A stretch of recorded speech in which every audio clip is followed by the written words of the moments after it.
So I think I'm gonna go through this song in parts or like in sections, and I'm gonna kind of break down um, what tracks are in each section of the song. So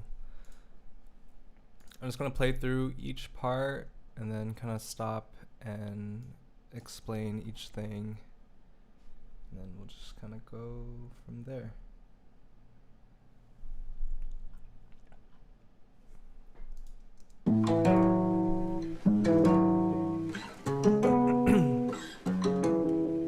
Hey, being optimistic is insane. And everybody's got a taste of fame. Well, I could buy an alcohol and bring. In May, traded mom and pop for East LA. Pack me up and sent me on my way. But when we talk, I know they were short stay. I'm having a hard time being my. Okay, so this first verse is pretty simple. Hold on, let me navigate this. Just for anyone who's not familiar with Ableton, the track name is going to be here on the right. So I have it labeled pretty clearly. It's going to say like guitar, guitar electric, and then it'll just pretty much correspond with like the lane that it's in. If you kind of want to follow along with me too, I color code everything. So yellow is drum and effects, bass is purple, all my mids or like mid frequencies are pink, and my vocals are this seafoam green. And so for this verse, I pretty much started with this guitar recording, if I can find it. Okay, here we go. So this original guitar recording was actually played by my co-writer Remy. This was an iPhone memo originally, and then I think we were like Zoom sessioning at the time, and he just recorded this loop like without any metronome or anything. So I love that. I kind of told him to just keep it the way it is. And then he sent it over, and then I ended up warping it myself in Ableton. So I already bounced it like that in place, so you can't really see how I did it, but it's kind of the reason why it sounds a little warbly sometimes. So if you hear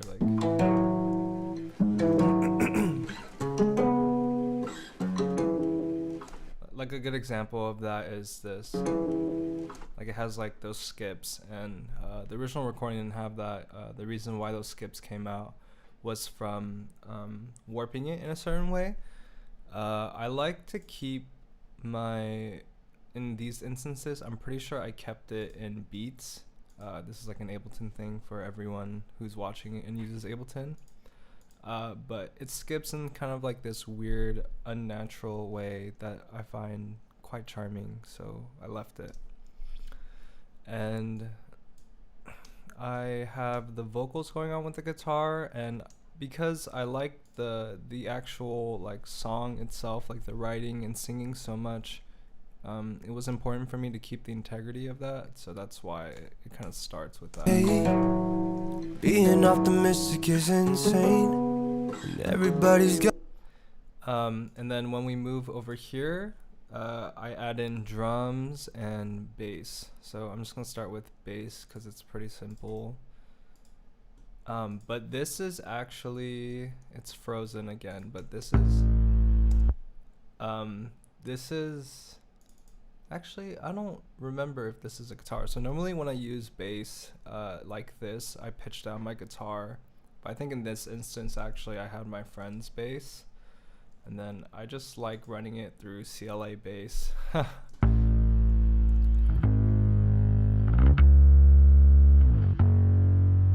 like to compress it pretty hard and have a little bit of the bite, like a little bit of this distortion bite, just so it kind of comes through. And then I always sidechain my bass. I always do a multi-band sidechain at around 100 hertz. Because it will just kind of peek through better. I'll explain that more when we get to the chorus, but it just helps the kick punch through like that. And I always use this bass mono thing. What it pretty much does is it keeps the bass in mono up until 125 hertz, and then it'll spread to stereo afterwards. I'm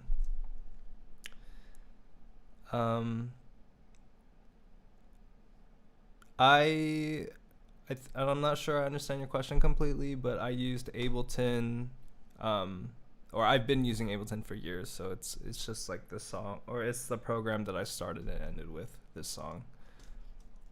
And then for the drums, I just kind of start with this hat loop. I don't believe the original sample was this loop exactly. I usually like to get loops and cut them up to fit the pattern that I like, so this is the pattern that I went with in the end. I like using loops for hats just because it's really hard to recreate like that, like this kind of actual hat pattern with like the velocity nuances and whatnots. So I always get better results just using samples because it's like a real person recorded it. Okay. East LA, trading mom and pop for East LA. Pack me up and send me on my way. When we talk, I know they wish I stayed. Oh, I also forgot. There's like this ambient synth that comes in here that I made with my Prophet 6, I'm pretty sure. It's like kind of like this nice radio buzz. I think without the EQ, it's a little foggy sounding. And then with it on, just cleans it up a little bit.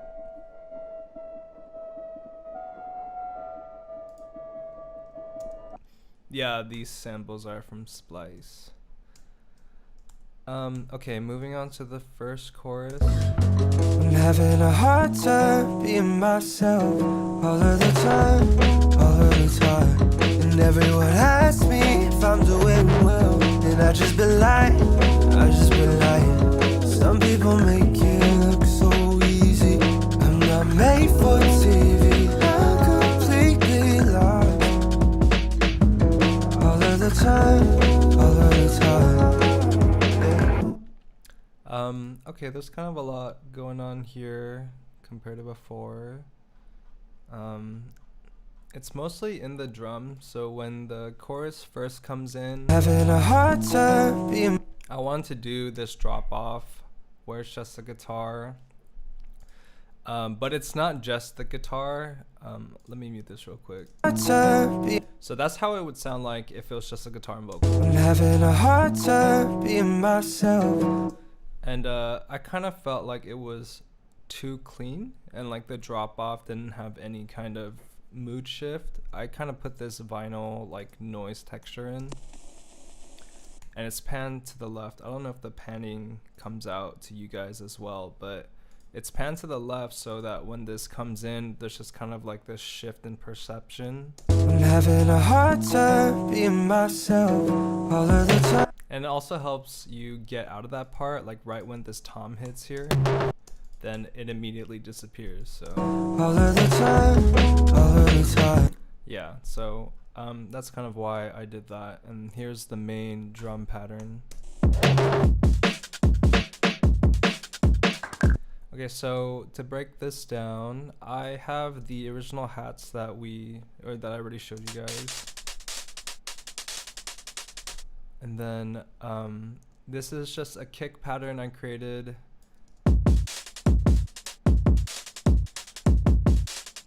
I just wanted to keep the momentum up with the hi-hat and go with this kind of double time pattern. For the snare, I layered my snares. One's kind of like a higher snare. So this kind of has like the hit and the bite, but this other snare has more of the body. Yeah. So that's what it sounds like together. And then all the drums. And then in addition to this normal hi-hat that I had, I added this extra hi-hat loop to kind of emphasize. So I'll play that kind of with the normal hi-hat.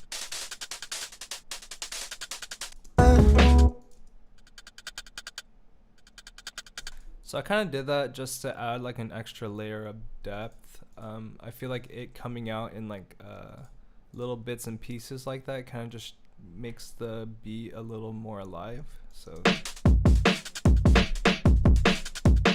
and it, you know, it changes up the hi-hat pattern than it was before. And then there's just a couple of small random stuff going on here just to get into the tom. I always like using like a small little reverse sound, so like, so it's pretty subtle, but it really helps the transition. All of the time, and everyone has. And then I have this Foley sound kind of hitting on the left side. So once again, all together.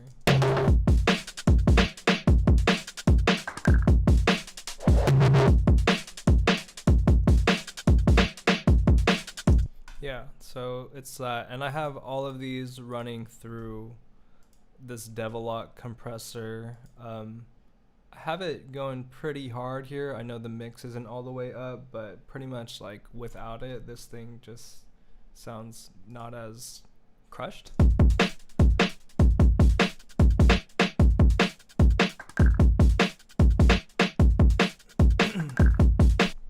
So it's still a pretty big beat, but when you put the Devil-Lock on it, it just sounds a little fatter, and I like how hard the compression is because it lets the hi-hat pattern actually duck to the kick. So it really brings it out. The kick isn't peaking for a couple reasons. This is a sample, so it's probably mastered and clipped to a certain extent. So this is what it sounds like without the processing I did. It's quite loud, but it's not that bad, I guess. And then I like using this Ableton saturator and soft clipping it, you know. And then when you soft clip it, you just kind of make it stop. I kind of like the digital clipping, distortion, saturation, whatever you call, on the kicks. So that's kind of how I get them to be loud and punch through the mix.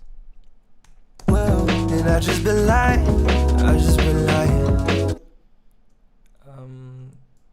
Sorry, really big project.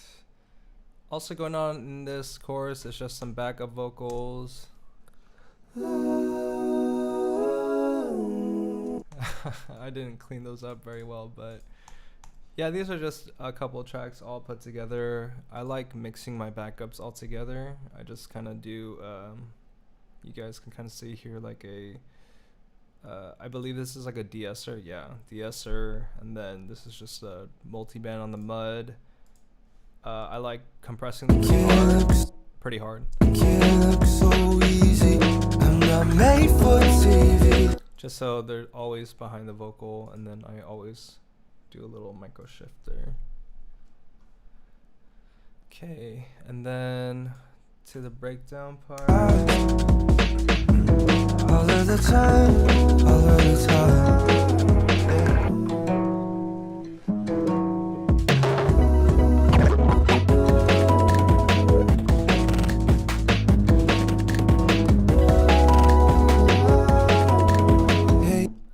Alright, so this post-chorus breakdown part actually kind of took me a while to make. It's probably my favorite part in the song, but the reason why I did it initially is because this was one of the first songs I made that was not as production heavy, and I wanted a way to kind of bring out the production without overpowering the rest of the song or like the actual integrity of like the vocals and the writing. So this was super challenging because I think there is a fine line between like producing and the song becoming about the production and doing it to enhance the vocal and the writing. So I knew that I wanted to keep the guitar.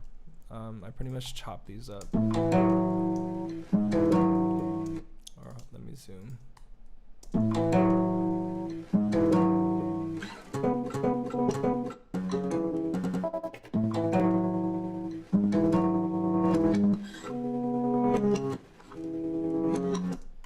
Okay, so these chops are this is kind of something I try to do a lot.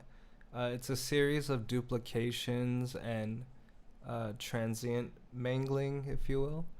As you can see, this, for example, is a duplication. Whoops. And so this is duplicating here, and this is the normal one.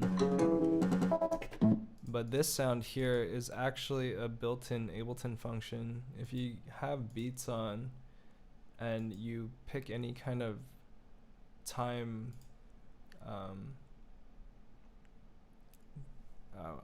time interval, I'm sorry, and then you choose this one, which will indicate like just the transients.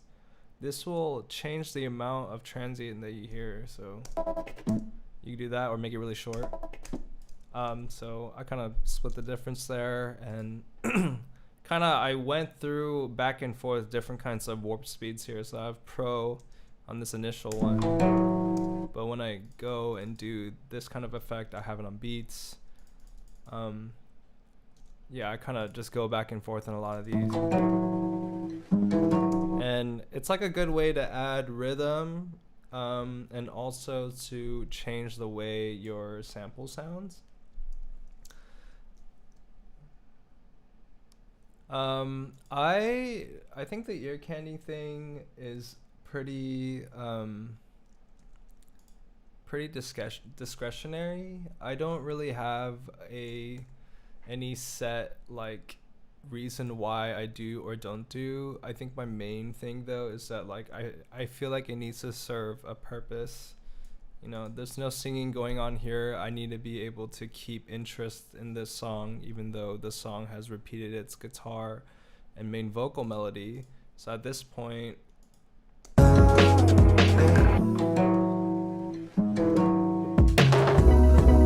like I could have very well just extended this progression, and that could have been the interlude.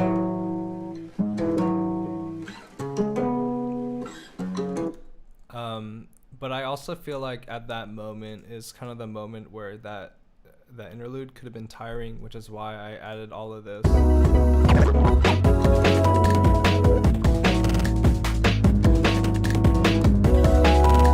It makes a already heard part feel fresh, and that's kind of my rationale behind ear candy.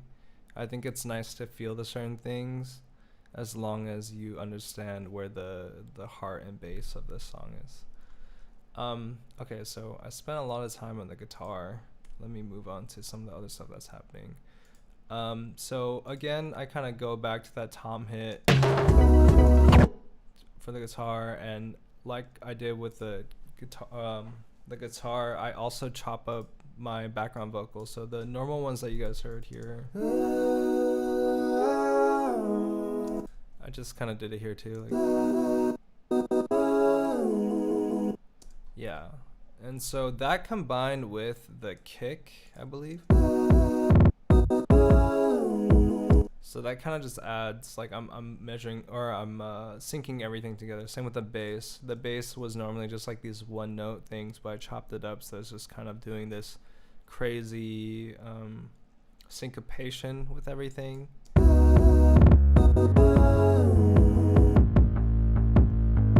And that with the guitar. So Chris is like really crazy, like rhythm that I really loved. And I think just on top of that, I have kind of this ARP. I always like putting in highs in this instance because I feel like it's like kind of the missing ingredient. It's like frosting, you know?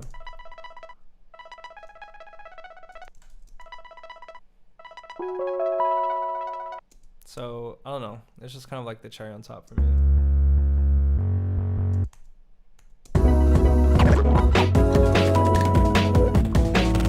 Yeah, and then the main thing about this part, like you said, is this vinyl scratch. Yeah, I don't know. I really am a big fan of like 90s hip hop, and I think adding something like this has always been something I've wanted to do. I just never found like an instance of it, but it just felt like the right way to like glitch something, almost like someone was scratching, and then bring it back in. And also to like keep the beat fresh again, I just layer another set of loops. So this is kind of like This is kind of like a Foley loop, actually. I don't actually think that's how it normally sounds. Yeah, it isn't. I think it normally sounds like this.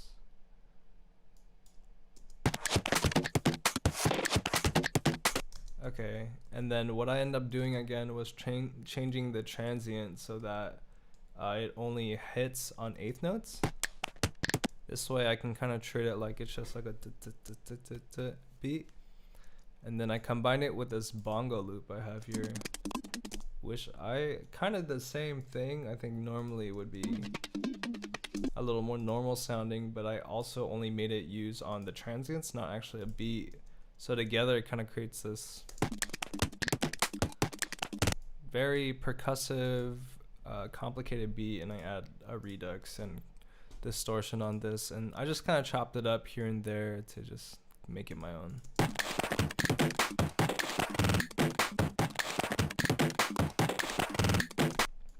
Regarding the chords, for this song, I didn't write the main chords. My co-writer did.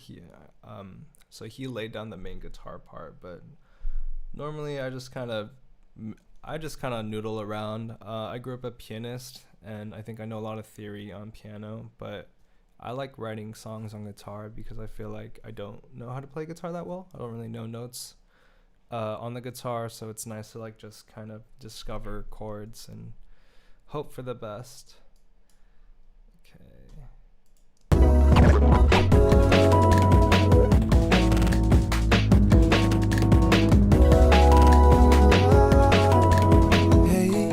And then I really like doing this vocal like reverse thing. I think it's quite popular in like EDM and stuff. And when I first started producing, I produced a lot of EDM, so this is something that stuck.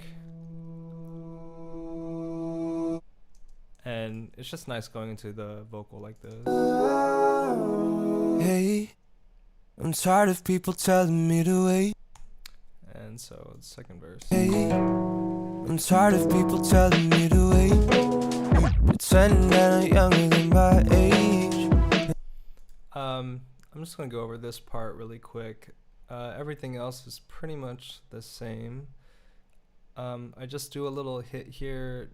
Also just to spice up the second verse, like the melody didn't change, and I know that's like a really common songwriting tactic to keep the second verse more interesting, so instead I did it with my production because I kept the melody the same.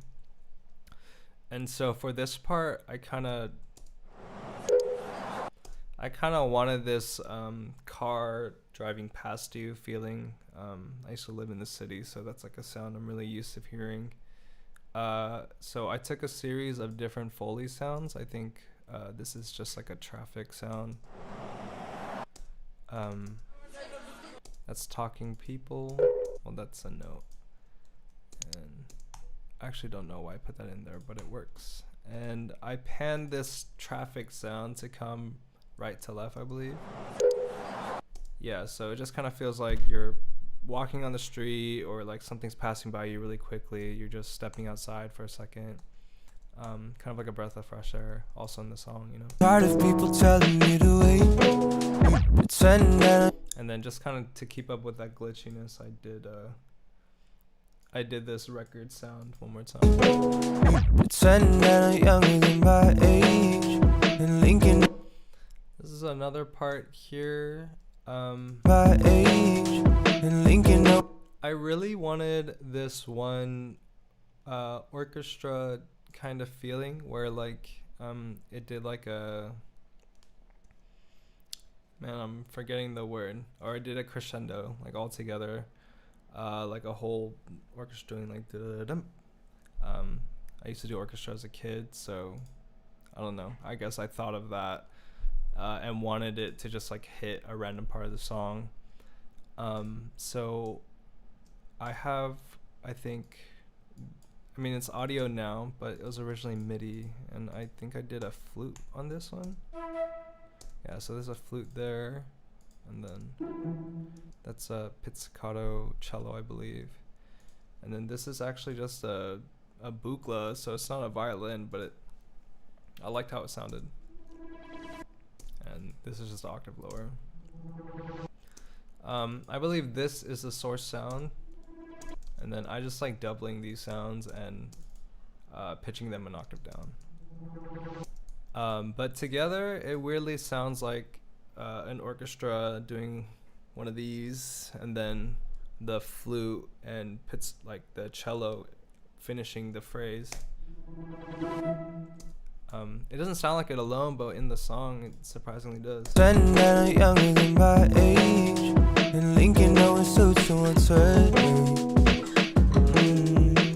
So yeah, that's also kind of just an addition that I did to keep the second verse fresh. So all together. Hey, I'm tired of people telling me to wait, pretending that I'm younger than my age, and Lincoln knowing suits and what's her name. It's safe. Whoa, that was not supposed to happen. Okay. Yeah, also this sound that I played before, it's kind of hard to hear, but I kind of go through phases throughout the song where it's high. Whoops. Away. And phases where it's low. I like doing this to just create ambience mostly. It's one of those things that like you hear but you don't really ever notice that you hear, and it's something that I like to do just to create depth. And then kind of this build part here. Safe to say that I feel out of place. I miss someone new who changed my face. Going back on promises I made. Having a hard time being myself all of the time. Okay, so there's a lot of stuff going on here. I'll just talk about the newer elements. So I pretty much just leave it to the kick and the hat to build this part up. I just do a filter up mixed with this white noise sweep. And then I add in this new element of electric guitar just to kind of emphasize like the gravity of this part, just to build it like a lot heavier. So it kind of comes out of this like cloud. Safe to say that I feel out of place. I miss someone new who changed my face. So the way I did this guitar is I recorded it DI through an amp sim via Apollo. I just have this simple guitar rack that I use for the whole group, and all I did honestly was just record it on the neck / middle pickup on the Fender, and I use this Boss distortion or overdrive pedal that like I literally got as a kid and like never used. I know nothing about like guitar pedals or anything, but I had this pedal from like literally playing guitar as a kid. It was actually my brother's, but that's all I used, and it came out like this. Hold on, let me turn off this rack.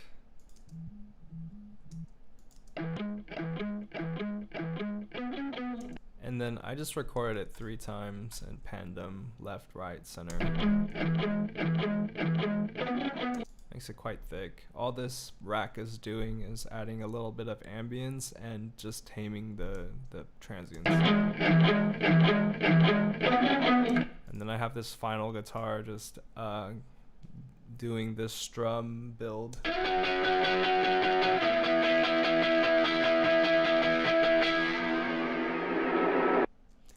And at the end there, I like doing this thing where I use an echo or delay and like I just feedback the shit out of it. I like the build it makes. It's like a more tonal and natural white noise riser essentially.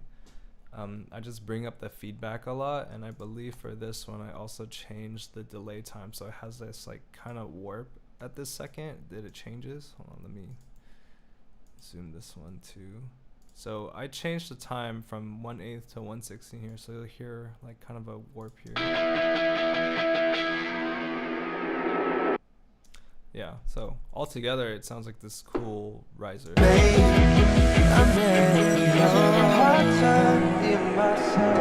All of the time. And then again, I use that tom to pretty much exit out of it. Change my face, going back on promises I made. Having a hard time being myself. All of the time, all of the time. And everyone asks me if I'm doing well, and I just been lying, I just been lying. Some people make it look so easy. I'm not made for TV, I'm completely lost. All of the time.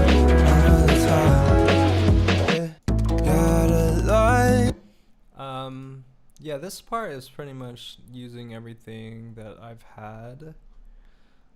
I just have a new guitar part here.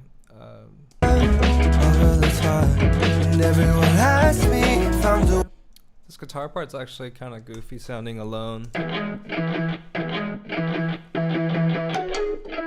actually didn't play any higher here. This is me transposing the audio from this, I believe. Because I originally played it an octave down. I just like the dynamic it gave when it goes up. Everyone asks me if I'm doing well, and I just been lying.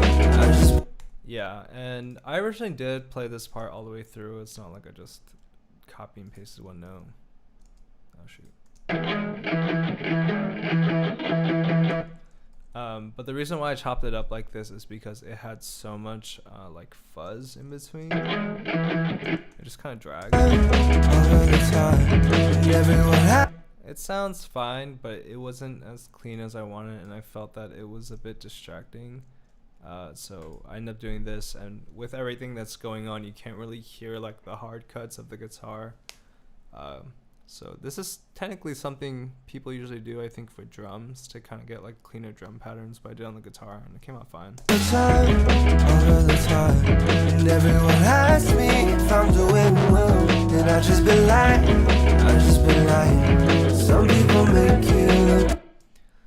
Been kind of neglecting the vocals here, but I pretty much just do like a series of doubles and small harmonies throughout the song.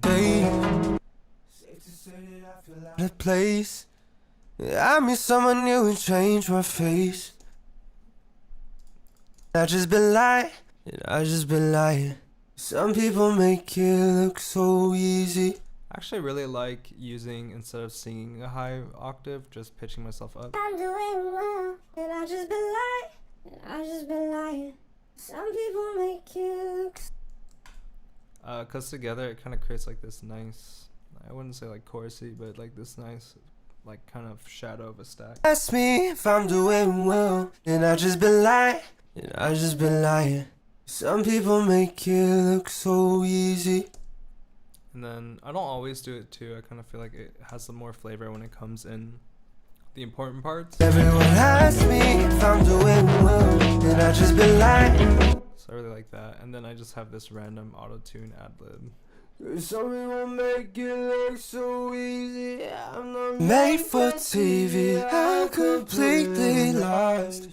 It's a bit goofy sounding, but I like to let go and do ad-libs like this just because I feel like singing in different styles or using your voice in an unnatural way is what makes like doubles, ad-libs and stuff sound a little more full. Some people make it look so easy. I'm not made for TV. I'm completely lost. All of the time, all of the time. And then I just like cutting out on the yeah. I thought that was like a cool little detail to do. I feel like normally I track the vocal before I do a lot of big production moves. But I think this particular song, I think I did before. But in general, I don't actually plan for anything. I think if I end up tracking vocals after, like, you know, it just happens. I think if I'm really inspired or have an idea for production, I want to do something. But I do feel like it's important to build it around, and there's things that I've taken out because I recorded later and thought like, oh, like this is kind of taking away from the vocal too much, so I decided not to do it. And then going into the bridge. Yeah, gotta lie, I'm at my with myself, me and I. Am I holding on? Am I just lying? Gotta lie, I'm at my with myself, me and I. And I'm tired as fuck, I can't. Alright, so I bring back this bongo loop from the first chorus, or the first breakdown, and same with this bit crush loop. And I just chopped up this bass again to just be hitting a lot more frequently. I think, yeah, it's in kind of a syncopated rhythm.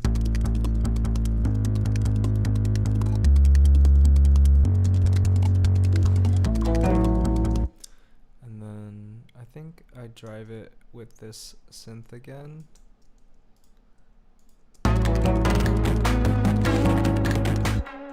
This is a synth also that I made on my Prophet, and then I'm just running distortion delay through it.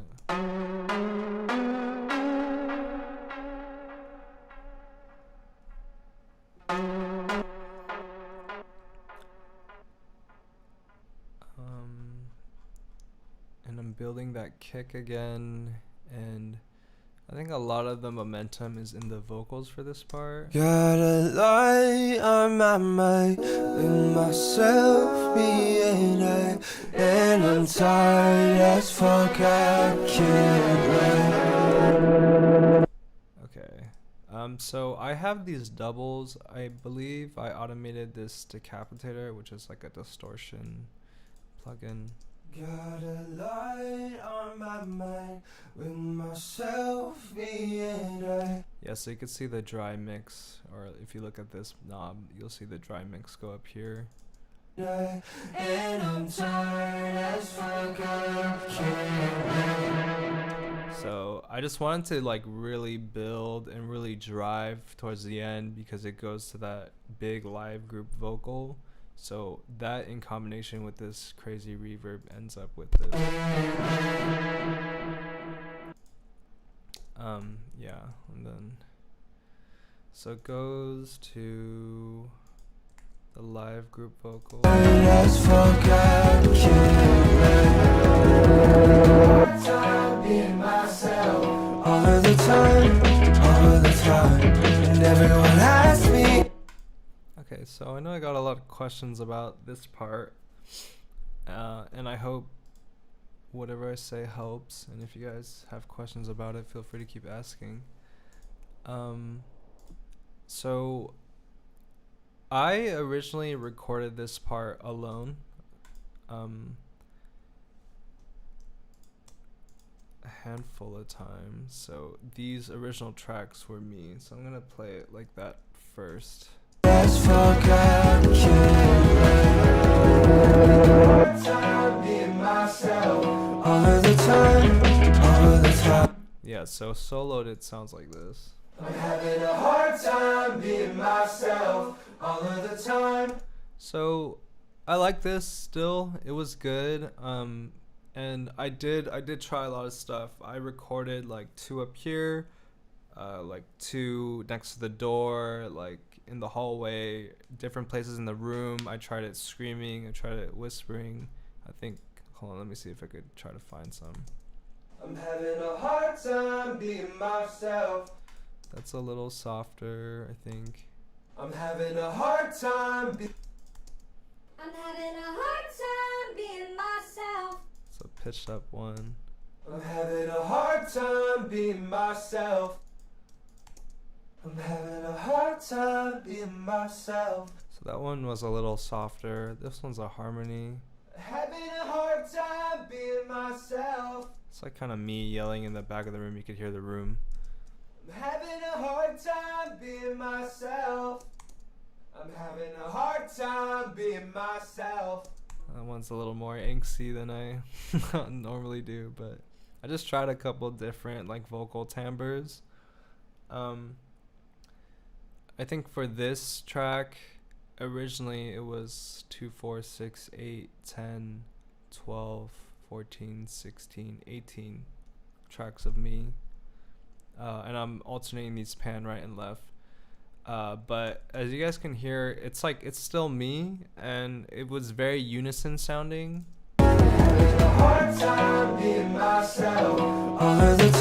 And it just wasn't really giving that like emotion and like that drive and big like crowd feeling that I wanted. And it was really hard because it was like in the middle of COVID. I was like literally stuck at home the whole time, so I had no idea like what I was gonna do. So I ended up actually getting my girlfriend and my brother first to sing on it. And then I called a few other people, so I literally have their names over here. And so I ended up creating this separate vocal stack with them, which I'll play alone. I won't play it singularly for the sake of privacy, I guess. I'm having a hard time being myself. So that already alone like feels so much more dynamic. It's like recorded with different mics. Like my friend Hare here, she has her own mic. My friend Julia recorded on a phone. Chris has his own mic. Sarah recorded on my mic, I believe, and then my brother on my mic. But there's just like different mediums, different voices, different distances. Yeah, and I thought that was really nice.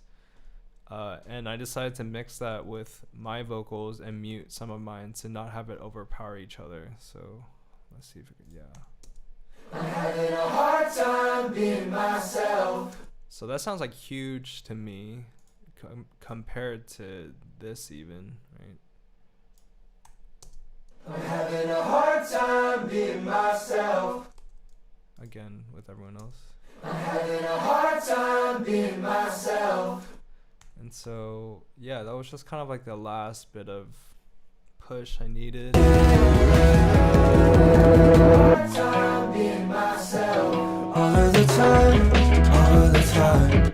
And then I kind of just for the sake of not making it too complicated for my friends, because I know they didn't like know this song at all, I actually just left with my group vocals for the rest of the chorus. All of the time, all of the time. And everyone asks me if I'm doing well, and I just been lying, I just been lying. Some people make it look so easy. Oh, and then I also have the co-writers, doubles, and harmonies here. They're quite like tucked. Being myself all of the time, all of the time. And everyone asks me if I'm doing well, but I just been lying. But I just think all those different vocal takes and different mics were like really, really cool all together, and it creates like this nice, rich, like ambience kind of in the vocals and in the group vocals. I just been lying, I just been lying. Some people make it look so easy. I'm not made for TV, I'm completely lost.